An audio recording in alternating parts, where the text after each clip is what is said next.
যারা ভালো করবে কেবল তারাই কেবল ফার্স্ট সেকেন্ড থার্ড হবে। এখানে রাজনৈতিক ব্যক্তি মুখ চেনে অমুকের নাতি অমুকের ছেলে এগুলার কোনো সুযোগ আমার মনে হয় দেওয়া উচিত না। আমাদের যাদের বিচারক থাকবে কার ছেলে কার কে এটা দেখার কোনো সুযোগ নেই। তাই আপনাদের কাছে অনুরোধ করব, মেহেরপুরকে আমরা আমাদের প্রিয় নেতা তারেক রহমান জুলাইয়ের যে আন্দোলন ছিল সেই আন্দোলনকে সাথে নিয়ে সেই আন্দোলনকে কমিটমেন্ট করে বাংলাদেশকে সাজাতে যাচ্ছে। সেইখানে সংস্কৃতির কথা বলা আছে, সেইখানে আপনার স্পোর্টসের কথা বলা আছে, শিক্ষার কথা বলা আছে।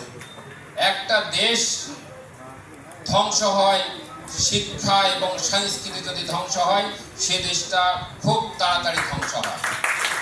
ইতিমধ্যে ফ্যাসিস্টরা সেই বিষয়টা দীর্ঘ 17 বছর এই দেশটাকে ধ্বংসের জন্য শিল্প এবং সংস্কৃতিকে বেছে দিয়েছিলেন। যে শিক্ষা এবং সংস্কৃতি যদি ধ্বংস হয় তাহলে এটা ভারতের আগ্রাসনে পরিণত হবে, তাবেদের রাষ্ট্রে, ভারতের তাবেদার রাষ্ট্রে পরিণত হবে। আমরা চাইনি, আমরা একটি স্বাধীন দেশ, কোন দেশের তাবেদার রাষ্ট্র হিসাবে আমরা বাংলাদেশকে দেখতে চাইনি।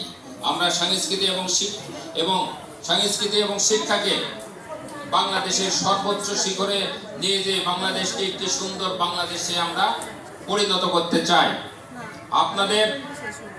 আমি জেলা বিএনপির সাধারণ সম্পাদক হিসাবে, যেহেতু আমি ম্যাক্সিমাম সময় মেহেরপুরে থাকি, সভাপতি সাহেব মেহেরপুরে থাকে, কিছু সময় ঢাকায় থাকে, তার বাসা গাংনীতে।